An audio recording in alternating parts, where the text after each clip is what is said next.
Assalamualaikum warahmatullahi wabarakatuh.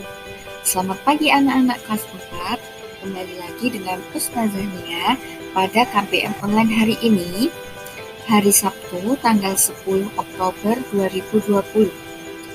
Nah, hari ini kita tadi tidak ada presensi secara virtual menggunakan Google Meet. Hari ini kita langsung akan pembelajaran secara online bersama dengan Ustazah Nia. Pembelajaran kali ini kita akan belajar tematik, masih di tema 3 tentang peduli terhadap makhluk hidup. Subtemanya yaitu subtema 3 tentang ayo cintai lingkungan. Di sini kita akan belajar tentang muatan apa saja. Yang pertama yaitu muatan bahasa Indonesia. Nanti kita akan belajar mengenai daftar pertanyaan wawancara. Yang kedua yaitu laporan wawancara. Yang ketiga yaitu kesimpulan hasil wawancara. Dan yang terakhir yaitu tentang presentasi hasil laporan wawancara. Selanjutnya nanti kita juga akan belajar tentang muatan PPKN. Apa saja nanti yang akan kita pelajari, yaitu ada dampak tidak melaksanakan kewajiban menjaga lingkungan. Yang kedua yaitu tentang upaya pelestarian lingkungan. Selanjutnya ada muatan SPDP. Itu yang pertama nanti kita akan membahas mengenai langkah membuat montase, nanti ada pengertian, ada tujuan, dan lain sebagainya. Yang kedua yaitu apresiasi hasil karya montase. Yang pertama kita akan belajar muatan bahasa Indonesia tentang daftar pertanyaan dan laporan wawancara. Daftar pertanyaan wawancara dibuat sebelum melakukan wawancara. Nah, jadi sebelum anak-anak melakukan tindakan di lapangan, melaksanakan wawancara, anak-anak harus membuat daftar pertanyaan yang isinya di situ adalah pertanyaan-pertanyaan yang akan ditanyakan kepada narasumber. Daftar pertanyaan diurutkan dari hal yang umum ke hal yang khusus. Jadi seperti topiknya dulu apa, nanti lalu pertanyaan selanjutnya itu mengikuti topik yang sudah ditentukan. Selanjutnya yaitu tahap mengajukan pertanyaan kepada narasumber. Yang pertama yaitu pembukaan. Itu ada perkenalan diri. Jadi sebelum kalian memasuki ke inti, mengajukan pertanyaan, kalian harus memperkenalkan diri kalian terlebih dahulu, seperti nama, tujuan mewawancarai, dan lain sebagainya. Lalu yang kedua pada inti. Intinya itu nanti mengajukan pertanyaan yang telah kalian buat di daftar pertanyaan. Yang selanjutnya yaitu penutup. Jadi kalian di penutup itu harus mengucapkan terima kasih kepada narasumber karena sudah berkenan untuk diwawancarai. Nah, selanjutnya setelah wawancara itu selesai, setelah kalian melakukan wawancara dengan narasumber, kalian membuat laporan hasil wawancara. Nah, apa saja yang harus dilaporkan dalam laporan hasil wawancara? Yang pertama yaitu topik wawancara. Topik wawancara itu ditulis agar pembaca mengetahui pokok pembicaraan yang dilakukan selama wawancara dan juga sebagai batasan agar laporan yang disajikan nantinya tidak keluar dari topik anak-anak. Yang selanjutnya yaitu narasumber. Nah, jadi kenapa narasumber itu perlu untuk dicantumkan? Narasumber ditulis agar apa? Agar pembaca mengetahui siapa yang memberikan informasi terkait topik tersebut. Yang kedua yaitu pewawancara. Pewawancara ini juga harus ditulis dalam laporan wawancara agar pembaca mengetahui siapa yang melakukan kegiatan wawancara terhadap narasumber. Yang keempat yaitu waktu dan tempat. Waktu dan tempat ditulis agar pembaca mengetahui kapan dan di mana kegiatan wawancara dilakukan. Selanjutnya yaitu hasil wawancara. Nah, hasil wawancara ini ditulis agar pembaca mengetahui isi pembicaraan yang dilakukan dengan narasumber selama kegiatan wawancara. Hasil wawancara lebih baik ditulis dengan kosakata baku dan kalimat efektif agar pembaca mudah memahami isi laporan. Dan yang terakhir yaitu ada kesimpulan. Kesimpulan ditulis agar pembaca mengetahui gagasan akhir dari kegiatan wawancara. Artinya, hal-hal yang dapat diutarakan setelah kegiatan wawancara berakhir. Kesimpulan sebaiknya ditulis dalam bentuk paragraf. Selanjutnya masih di muatan bahasa Indonesia tentang kesimpulan hasil wawancara. Di sini ada langkah-langkah tentang menulis kesimpulan hasil wawancara. Yang pertama yaitu tulis jawaban secara jelas dan rinci.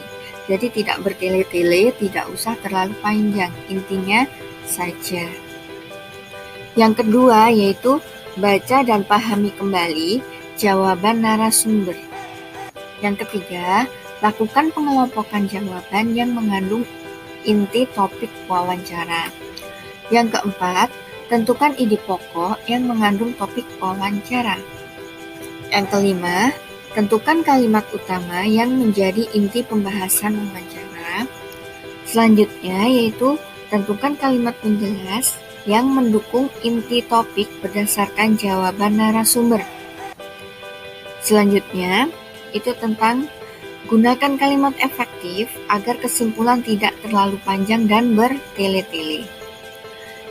Yang terakhir yaitu gunakan bahasa baku sesuai kaidah agar mudah untuk dipahami.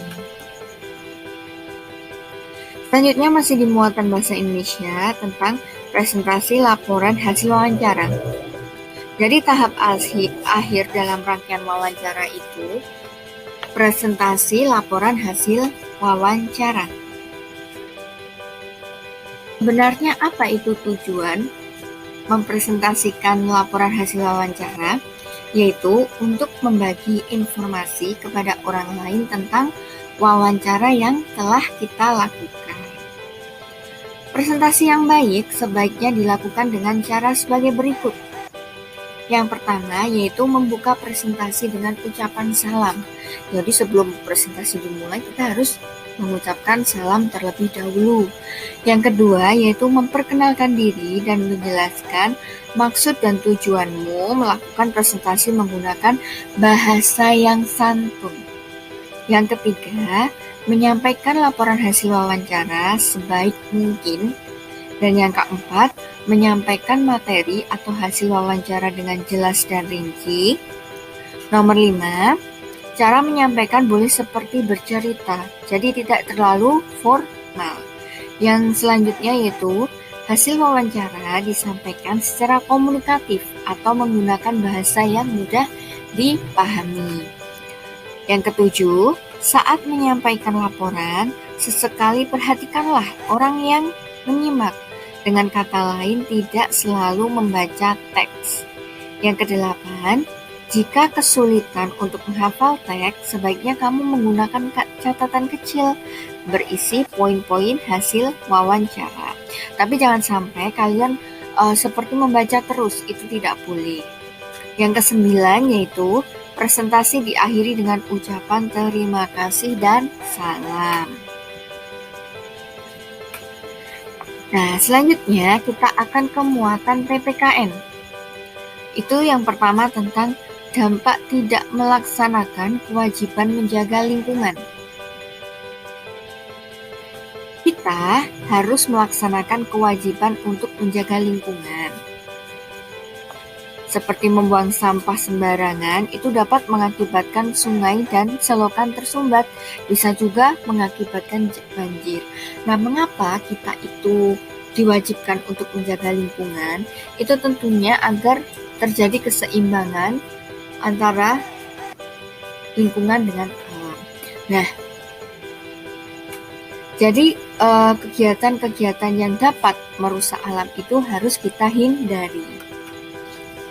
Selanjutnya yaitu penebangan hutan secara liar dapat menyebabkan hutan menjadi gundul dan akan menyebabkan banjir serta tanah longsor.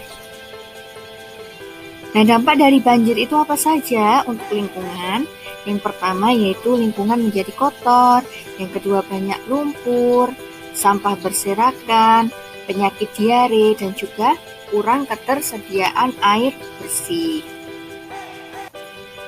Nah, di sini kita akan melanjutkan ke muatan PPKN tentang upaya pelestarian lingkungan. Upaya pelestarian lingkungan itu ada apa saja? Yang pertama yaitu tidak membuang sampah sembarangan. Nah, jadi kita kalau membuang sampah itu tidak boleh sembarangan anak-anak. Ketika kita mau membuang sampah itu harus di tempat sampah. Tidak boleh dibuang di depan rumah atau di samping rumah, tapi harus dibuang di tempat sampah. Selanjutnya yaitu tidak merusak tanaman di sekitar. Nah, jadi kita boleh anak-anak kalau kalian bermain terus kalian merusak tanaman yang ada di sekitar kalian, itu tidak boleh. Selanjutnya yaitu penebangan pohon sembarangan. Nah, kita tidak boleh untuk menebang pohon sembarangan karena dapat membuat hutan itu menjadi gundul dan menyebabkan banjir. Dan kita juga lebih baiknya kita itu melakukan reboisasi atau penghijauan untuk menghindari banjir. Nah, ini ada contoh pelaksanakan kewajiban melestarikan lingkungan. Yang pertama yaitu bisa mengajak masyarakat tidak membuang sampah sembarangan. Apalagi membuang sampah di sungai, itu tidak boleh. Itu sampai sekarang itu masih banyak orang yang membuang sampah di sungai. Yang selanjutnya yaitu melaksanakan kerja bakti, membersihkan lingkungan juga merupakan upaya pelestarian lingkungan. Jadi anak-anak ketika ada kerja bakti di lingkungan anak-anak, itu anak-anak boleh membantu. Yang sekiranya anak-anak bisa membantu, itu anak-anak bisa membantu. Tapi kalau itu kok berat, belum bisa ya, tidak apa-apa. Selanjutnya kita lanjutkan ke mapel SBDP tentang langkah membuat montase. Yuk, kita lihat apa itu montase.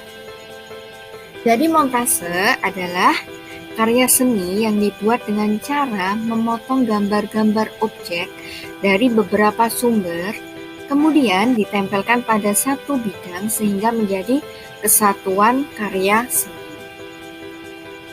Bahan yang digunakan dalam membuat montase yaitu ada majalah dan juga koran. Apa itu kelebihan dari montase? Kelebihan dari karya montase yaitu dapat mengembangkan imajinasi dalam menggabungkan beberapa gambar menjadi satu kesatuan yang menghasilkan sebuah cerita. Selanjutnya kita masih di mapel SBDP. Tentang apa? Tentang apresiasi terhadap hasil karya seni montase. Apa itu apresiasi? Jadi apresiasi adalah apresiasi seni merupakan penilaian terhadap suatu karya seni. Penilaian dapat berupa pendapat, kritik, dan saran. Apresiasi juga dapat berupa penghargaan atau pameran seni. Apresiasi terhadap hasil karya seni montase harus dilakukan dengan jujur dan terbuka agar nantinya karya montase yang dibuat lebih baik lagi. Nah, ini di sini ada contoh montase yang sudah dibuat dan ini ada contoh apresiasi dari hasil karya tersebut. Contoh apresiasi hasil karya montase di atas yaitu contohnya begini. Menurut saya, karya montase ini sudah baik. Namun, saran saya lebih baik gambar matahari diganti dengan gambar yang asli dan ditambah hewan. Misalnya ada ayam. Nah, itu tadi merupakan contoh dari apresiasi hasil karya montase. Nah, sekian pembelajaran tematik hari ini dari Ustazah Nia. Penjelasan dari Ustazah Nia ini sangat singkat. Nanti anak-anak bisa dibaca kembali di buku paket 4A di tema 3 dan sub tema 3 agar lebih jelas lagi tentang materinya. Sekian dari Ustazah Nia hari ini. Terima kasih telah mengikuti KBM online hari ini. Wassalamualaikum warahmatullahi wabarakatuh.